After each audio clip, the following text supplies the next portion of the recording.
আমার উলামা ইকরামকে যেমন জেলখানার ভিতরে রাখছে, ওই যে জায়েদ খানের মতো গুনাহগার আমার উলামা ইকরামকে গালি দেয়, ইমামদেরকে গালি দেয়। আল্লাহু আকবার কোন, তাদের শাস্তি হোক। কথা বলেন ঠিক কিনা? আমি আর আপনি তো 5 ওয়াক্ত নামাজই পড়ি না, হ্যাঁ? আজান দিলে কয় এখন কাজ আছে, হ্যাঁ? হেলাই খেলাই যদি কেটে যায় দিন, অবশেষে পাবে তুমি ব্যথা সীমাহীন। ঠিক কিনা? জন্মের পরে কেঁদেছো তুমি, হেসেছে ভুবন, এমন জীবন করিও গঠন, মরণে কাঁদিবে হাসিবে তুমি, কাঁদিবে ভুবন। এমন কিছু মানুষ আছে দুনিয়া থেকে চলে গেলে সমস্ত মানুষ কান্নাকাটি করে, জোরে আওয়াজ দিয়ে বলেন ঠিক কিনা? আর কিছু মানুষ দুনিয়া থেকে চলে গেলে মানুষ হাসে, কথা বলে না। ও দুনিয়া থেকে চলে গেছে, ঠিক হয়েছে, ওই এলাকার ভিতরে যত গন্ডগোল ফাসাদ সবগুলো বাদাইতো, কথা বলে না কে? এমন কিছু যুবক আছে, আল্লাহু আকবার, আল্লামা শাইখুন রুদ্দা। কথা কি আমার বেশি হয়ে যাচ্ছে? আরো বলবো?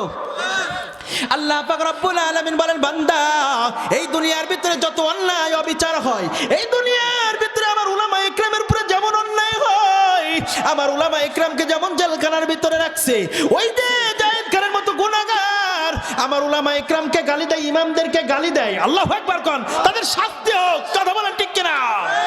এই যারা গালি দেয়, আল্লাহ পাক রব্বুল আলামিন বলে, শোনো শোনো, এই দুনিয়ার ভিতরে আমি কবেই দুনিয়াটারে ধ্বংস করে দিতাম, 4টা কারণে দুনিয়াটারে ধ্বংস করি নাই। কয়টা বলবো? লাউলা মাশাইখুন রুদ্দা ওয়াস শাবাবু গুসসা ওয়াল আতফালু রুদ্দা ওয়াল আনখাবু রুদ্দা, এই 4টা কারণে আমি আল্লাহ এই দুনিয়াটারে এখনো ধ্বংস করি নাই। সুবহানাল্লাহ। ছোট্ট করে বলি, 1 নম্বরে আমার আল্লাহ পাক রব্বুল আলামিন বলেন, ব্যাখ্যা করার সময় নাই, 1 নম্বরে আল্লাহ ডাক দিয়া বলেন, এই যে দুনিয়ার ভিতরে এমন কিছু মুরব্বি আছে, কি মুরব্বি? এমন কিছু মুরব্বি আছে, দাড়ি পাকা মুরব্বি, আল্লাহু আকবার, যারা আজান শোনার সঙ্গে সঙ্গে লাঠিতে ভর করে যারা হাঁটে, ভালো করে হাঁটতেও পারে না, ওই সমস্ত মুরব্বিরা ফজরের আজান যখন হয়, আইয়া আলাস সালাহ,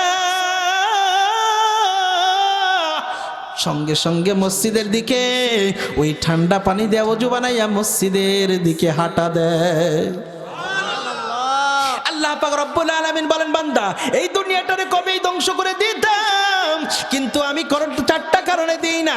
1 নাম্বার হলো, আমার এই দুনিয়ার ভিতরে এমন কিছু মুরব্বি আছে, আমি যখনই দুনিয়াটারে ধ্বংস করে দিব মনে চাই, তখনই তাকাইয়া দেখি ওই সমস্ত যারা তাহাজ্জুদের নামাজ ছাড়ে নাই, হাঁটতে পারে না, দাড়ি পাকা মুরব্বির চেহারার দিকে আমার নজর পড়ে যায়, ওই সময় আমার অন্তরের ভিতরে বড় মায়া লেগে যায়।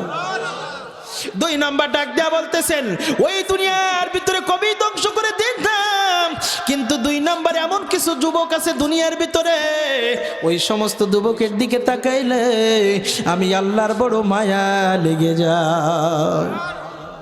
বলে কি মায়া লেগে যায়? বলে এখানে কিছু এমন কিছু যুবক আছে যারা তাহাজ্জুদের নামাজও ছাড়ে না, 5 ওয়াক্ত নামাজ কিচ্ছু ছাড়ে নাই। যৌবন যখন আসছে, মুখের ভিতরে যেইখান থেকে দাড়ি উঠছে ওখান থেকে দাড়ি আর কাটে নেই। আল্লাহু আকবার। এই দুনিয়ার ভিতরে এমন কিছু যুবক আছে যারা 5 ওয়াক্ত নামাজের সাথে জড়িত, ওই সমস্ত যুবকের দিকে তাকাইলে আমি আল্লাহর বড় মায়া লেগে যায়। লাউলা মাশাইখুন রুদ্দা ওয়াস শাবাবু গুসসা ওয়াল আতফালু রুদ্দা ওয়াল আনখাবু রুদ্দা, এই দুনিয়ার ভিতরে আল্লাহ পাক রব্বুল আলামিন বলে 3 নাম্বার কেন ধ্বংস করে নাই জানো? এই দুনিয়ার ভিতরে ছোট্ট ছোট্ট শিশু কিছু মাসুম বাচ্চা আছে না নাই? আমি যদি দুনিয়ার ভিতরে বাবার কারণে, কিছু মানুষের কারণে যদি দুনিয়াটারে ধ্বংস করে দিতাম, তাহলে ওদের কারণে ওই ছোট্ট ছোট্ট মাসুম বাচ্চাগুলোও ধ্বংস হয়ে যাইতো। কথা বলে না ঠিক কিনা? এই জন্য আমি আল্লাহ ওই মাসুম বাচ্চাদের দিকে তাকাইলে আমার বড় মায়া লেগে যায়। ওই জন্য আমি আল্লাহ এই দুনিয়াটারে এখনো ধ্বংস করি নাই। লাউলা মাশাইখুন রুদ্দা ওয়াস শাবাবু গুসসা ওয়াল আতফালু রুদ্দা ওয়াল আনখাবু রুদ্দা। 4 নাম্বার আমার আল্লাহ ডাক দিয়ে বলে, বান্দা এই দুনিয়ার ভিতরে গরিব মানুষের উপরে কেমন অন্যায় হয়, কেমন অত্যাচার হয়, সন্তান মায়ের উপরে অবিচার করে, দুর্বলের উপরে বড়রা অন্যায় অবিচার করে, এই দুনিয়ার ভিতরে আমি দুনিয়াটারে কবেই ধ্বংস করে দিতাম।